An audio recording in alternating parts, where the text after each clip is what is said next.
myself. My name is Ellie Churchill, and I'm the senior class president. I'm Audrey Lingen. I'm the student body vice president, and thank you so much for meeting with us. Yeah, thanks, Audrey. Good to meet you. I'm Arganov. I'm the senior class vice president. Thank you again for coming. Nice to meet you, Arganov. Thank you. Hello, my name is Felix. I'm the student body president for this year, and it's great to be here.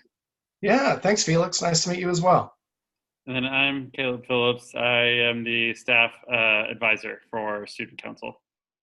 Nice to meet you, Caleb. Likewise. Thanks. And so thank you again. So glad for you to be here. For the purposes of this interview, we obviously want the people watching this to get to know you some more. And so we may know some of these answers, but just for their purposes, answer them like you'd answer someone who knows nothing about you. But first and foremost, what is your position that you're running for? And then what are the responsibilities of your position? Sure. Well, good afternoon. My name's John Troy. I'm running for the Eanes School Board, specifically place 1 on the Eanes School Board. So the Eanes School Board has a really important role.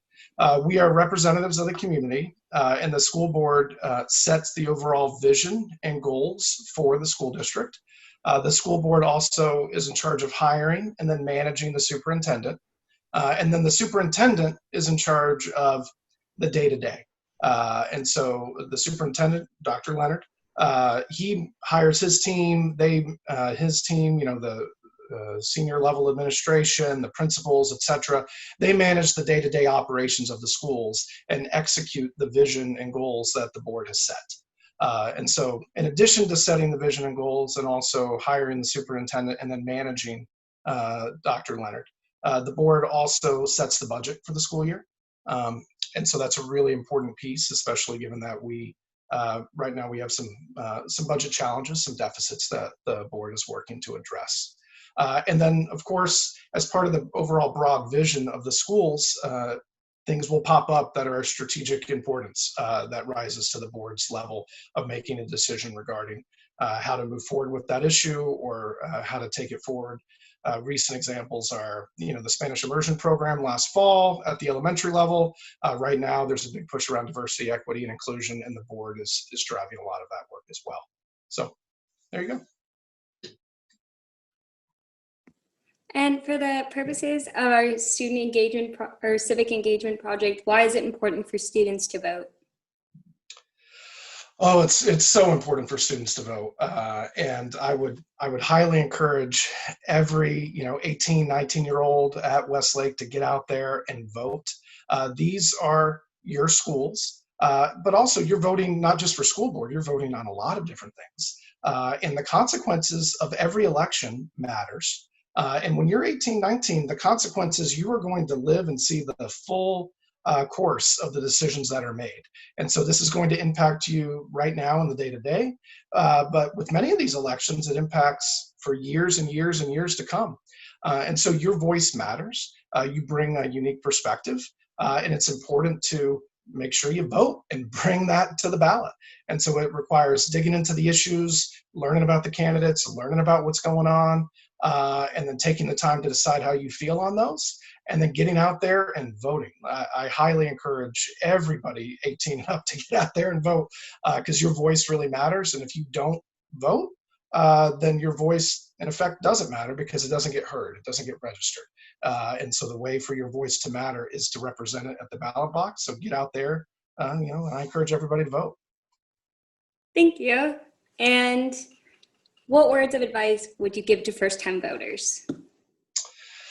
So that's the other thing I'd say is just because you've never voted before, sometimes you can feel a little cautious, like, there's so much for me to learn. There's so much for me to do. I got to figure out how I feel on all these issues. There's a lot of research. I don't want that to keep you from getting out there and voting. The first time you're voting, take the time. You can research these things pretty easily. You can find out the key things that people believe and what characters, what candidates, what their background is, what their character is, what they care about, the issues they're putting forward. You can, with websites, with interviews, with articles, you can get up to speed pretty quickly. Things like we're doing right now, where you're doing interviews, that helps a lot too. And so you got time. Early voting starts in a couple of weeks, and then you have 3 weeks of early voting, then election day on November 3rd. There's plenty of time to get up to speed on what's happening. And so I would say just take the time to do it and then go vote, because your voice really does matter. And I would love it if we had 100% participation of every eligible person who can vote on campus, who gets out there and votes, because it really does make a difference. And the last question for this part is, why is it important to participate in local elections? Yeah, that's a great question. Because when you pay attention to what's talked about in online, in the news, whatever it may be, it tends to focus on the national level, especially right now. That's what you hear about all the time is the presidential election, and I understand because that really matters. Local elections matter too. A lot of the things that impact you day to day are decided at the local level. So the quality of the schools. So your parents likely chose to move to Eanes and for you to go to Eanes because of the quality of the schools. That just doesn't happen by chance. There are people who have been working for generations to ensure it's great schools. That's decided at the local level. Everything from where a traffic light goes to the type of police force we have locally, property taxes, so many things are decided at the local level that impact you day to day. And so I highly recommend folks dig into those local elections as well. We can get focused on the national one, but there's a lot of local elections on the ballot this fall, and that's actually unique. I will highlight that. Usually local elections here in Eanes, the school board race typically happens in May. It was delayed 6 months due to COVID. And so now you're going to see president on the ballot and you're going to see school board and a lot of races in between. And that's the other thing I challenge, Westlake students is persist all the way down to the bottom of the ballot. So vote all the way through because each of those races matters. You're going to see president at the top, but there's a lot of races further down that matter too, such as Eanes School Board. And we want to make sure we hear your voice.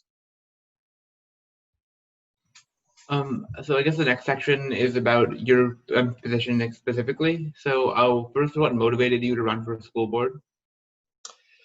So I'm personally incredibly passionate about education. I believe it unlocks the potential in each and every child. And so I'm running because I believe every child deserves access to an excellent education. It needs to be provided in an environment that is valuing, that is welcoming, where everyone feels safe and a full member of the community. And it also needs to be an excellent education that allows every graduate to pursue a successful life of their own choosing. And so that's personally a cause I care very deeply about. I work in the education sector, and we can chat more about that. It's a cause I've volunteered in, and we moved to Eanes because we care about the schools, and we knew there was a track record of great schools here.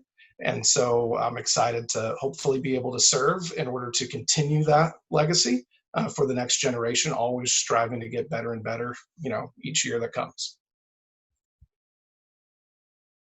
So I know you talked about your experience in the education sector.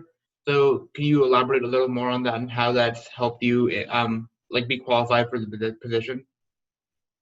Absolutely. So I have spent 8 years serving on nonprofit school boards. That was 2 years of that was in Washington, D.C. 6 has been with a school in Southeast Austin. And so I've wrestled with a lot of the issues that school boards have to wrestle with.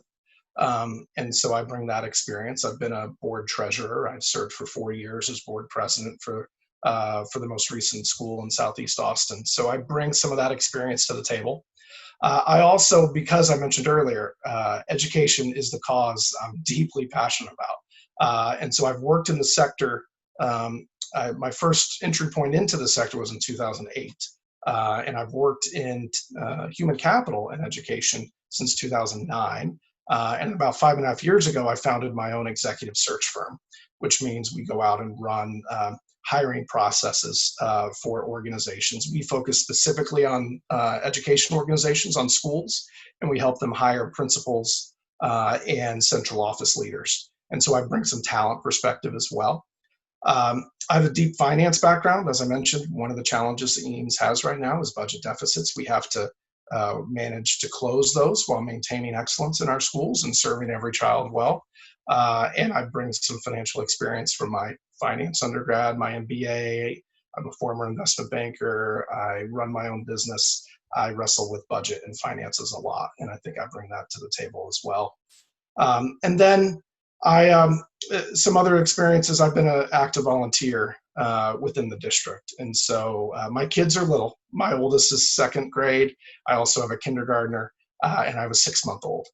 So he's got a ways to go. But I've been volunteering ever since even before my kids started attending Eanes. I've been an advocate for the Spanish immersion program that I referenced, and we worked to try to have it expand to where we live in the Cuernavaca area. So try to have it expand to Valley View. We got involved very early in the district because of a belief in that program. And then I've also served on district-wide committees related to Spanish immersion and volunteered at my daughter's school. We ended up transferring to Barton Creek because the program for Spanish immersion is at Barton Creek. And so we transferred there. I've had a great experience, and I volunteered on campus at Barton Creek. So that's some of the experience I bring. The last thing I would say is different perspectives really matter on the board. And so while I think having a lot of different background experience to bring really matters, I think it's also important to look at the composition of the board in order to ensure there's a lot of diversity of perspectives represented among the 7. And so I think that's another thing folks should look at, not just people's backgrounds, which matter, but also what's the current board composed of, and how do we make sure different voices are represented on that board in its entirety. You talked about the Spanish immersion program, and I think that is super cool. I remember I helped teach last year at Barton Creek, the Spanish immersion in 1st grade classrooms. And so I definitely saw firsthand how much these students were learning and capable even at the 1st grade level. Is there any chance this Spanish immersion program will go to other schools, all the elementary schools, and expand further? Yeah, that's a great question. That's exciting. You were probably in my daughter's class because last year she was 1st grade Spanish immersion at Barton Creek. So that's kind of cool. So the program's right now at 4 of our 6 elementaries. And so it's all of them right now with the exception of Valley View and Forest Trail. It's at the other 4. And it's currently on track to expand up through the full elementaries. And roughly once the 4 campuses that have it have fully grown out, half of each class, roughly ballpark, will be in the Spanish immersion program. So it's on track to expand as is. And then the board will have to reevaluate if it expands beyond elementary school. I'm a supporter of the program. And so obviously we got a few years from there. I'd say the campuses that launched first, which were Cedar Creek and Bridgepoint, they're in 3rd grade. And then Barton Creek and Eanes, the highest class is 2nd grade right now.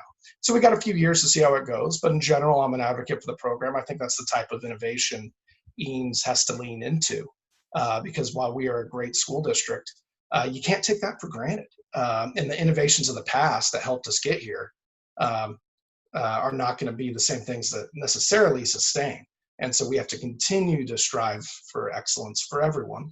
And that involves trying new things and experimenting and be willing to try out some pilots and see how they go. So anyways, I was pleased that Eanes has leaned into the Spanish immersion program, and I'm excited to see it continue to flourish.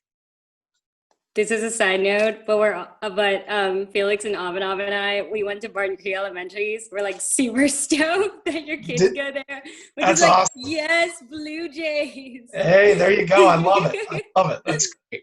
My kids, and now I have 2 because my middle child is in kinder, and she just started at Barton Creek and loves it. She is having a great experience. So. My brother's a 3rd grader up there, so he's having So a good cool. time. That's awesome. It's a great school. It really is. It's fun. Great. So, if you're elected to the school board positions, what plans / initiatives do you have, and how would they benefit the Eanes community? Yeah, Abhinav, that's a great question. So first and foremost, so big picture, I'm not running as a single issue candidate or with a couple of pet causes. I do want to be clear about that. Um, as I said a moment ago, I think a board is best the more diverse it is. And one way in which a board can be diverse is perspectives. And so I think one of the things I bring is there's not currently an elementary parent on the board. So roughly half of our students in the district are in elementary. 6 of our campuses are elementary. There's not currently an elementary parent on the board, and I think that's a gap. I think that perspective should be included in the 7 board members, and so that's one of the reasons I'm running. And there's also not an elementary parent amongst the candidates other than myself. And so I think that's one important perspective I bring. The other one is my finance background, my talent background in education. I think these are perspectives that will guide across many issues. Not just one particular one. So that being said, there are obviously issues that are very important to me. One of them right now is diversity, equity, and inclusion. We have some work we need to do as a district in diversity, equity, and inclusion. I'm glad the board is leaning into that, that we have this advisory committee that's going to be formed by the board. But I'm sure you all have seen, Racism at Westlake, the Instagram page. I mean, some of these stories break your heart, and you're sitting there going, we have to have schools that are welcoming, inviting, where the culture is that everybody is valued and feels safe at school and an equal member. And so obviously, there's so much that is good about Eanes. Like, we moved here for the schools. It is a phenomenal school district. That doesn't mean you can't point out where we have to get a little bit better. And there are important ways where we need to continue to improve. And I think diversity, equity, and inclusion is one of the things that I'm personally passionate about. My talent firm, the executive search firm, one of the things we do is we help schools diversify their leadership, where they try to have more leaders of color amongst the administration. And so I think I bring some personal experience with the topic, a slice of it at least. And I'm excited to help continue our work in that area, because that's not a flash in the pan. You don't just work on diversity, equity, and inclusion for 3 months, pat yourselves on the back, and say we're done. That's something we need to invest in for a while, and it's going to be a daily commitment, and I'm excited to work towards that. And then, as I've mentioned multiple times, finances. For Eanes to continue to be excellent when my 6-month-old graduates in 18 years, we have to balance our budget and manage our resources well. Every year you have a budget, you're digging into your reserve. I'm sorry, every year you have a deficit, you're digging into your reserves. You can do that for a period of time, but you can't do it forever, because that's not an infinite amount of money. And so we have to figure out how we manage that wisely so that my 6-month-old son graduates from schools that are excellent, just like y'all are, going to be graduating shortly. So those are a few issues. Thank you for elaborating on those issues. We'd also like to learn a little bit more about your experience campaigning for this position. So what, in your opinion, what has been the most difficult part so far of running for office? Yeah, so this is a good question. So I filed in mid-January. The world looks completely different than it did in mid-January. I mean, think about how different things are than they were on January 15th. I mean, it's kind of crazy how much things have changed. And so the campaign was the election was supposed to be May 2nd. So there's just one example in the campaign. I mean, this is the longest. I mean, I can't claim to have researched the entire history of Eanes, but my guess is this is the longest school board race in the history of Eanes, because it got delayed by an extra 6 months, and it's going from January till November. So quite the long race. And so, you gotta, some of them, there are upsides with that, of course. And that is, there's a lot more time to meet people in the community, a lot more opportunity to hear from folks, get to know them. Folks get to know us better as candidates. But it can be challenging as well when it's a volunteer position, and the race and the campaign continues on for longer. There's more work to be done. So that's a little bit about it, just the unpredictability that can happen in a race. You never know where it's going to go. And, sorry, Felix. Go ahead, With, Audrey. Yeah. with the 6-month extension, did you sort of have to change your campaign strategies? Yeah, so I don't want to geek out too much here, but I will a tiny bit. The typical race in May is on the election day is on a Saturday, and it's roughly 3,000 people vote. Okay, ballpark, historically, that's about what it is. Then you compare that with this race, it's a November race, so that's one big change. Two is in a presidential year. Three is when voter turnout is supposed to be sky high.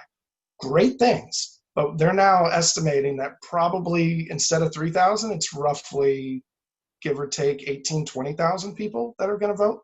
So when you say, has that had to change things? I got a lot more people I got to reach. Like, whoa, that's a lot of folks to get in front of. And this is a school board race. This is not, this is not a race that people plop millions of dollars into like a presidential race. And so you got to figure out how do you get in front of folks when so many more people are voting, when you don't have, millions of dollars to throw at the race. But a lot more people are going to be at the polls and they're going to be voting for president.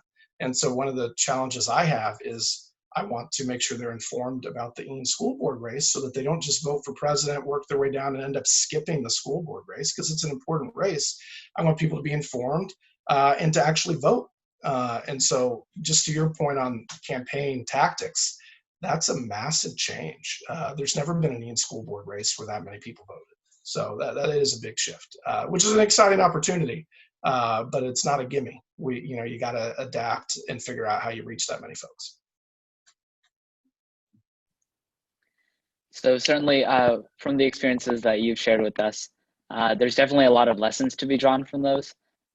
Is there one in particular that you'd like to share, like that you've learned and gained from this whole experience? I mean, I think that I'd say one of the big ones is just that you never know what's going to happen. So you need to, if you're running as a single issue candidate, you're going to miss a lot of things because nobody, like the biggest issue the school board's dealt with this year is COVID. And diversity, equity, and inclusion is right up there as well. And issues of racism have been around, since the dawn of time.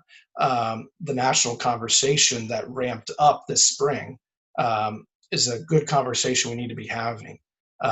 We didn't know it was going to ramp up the way it did.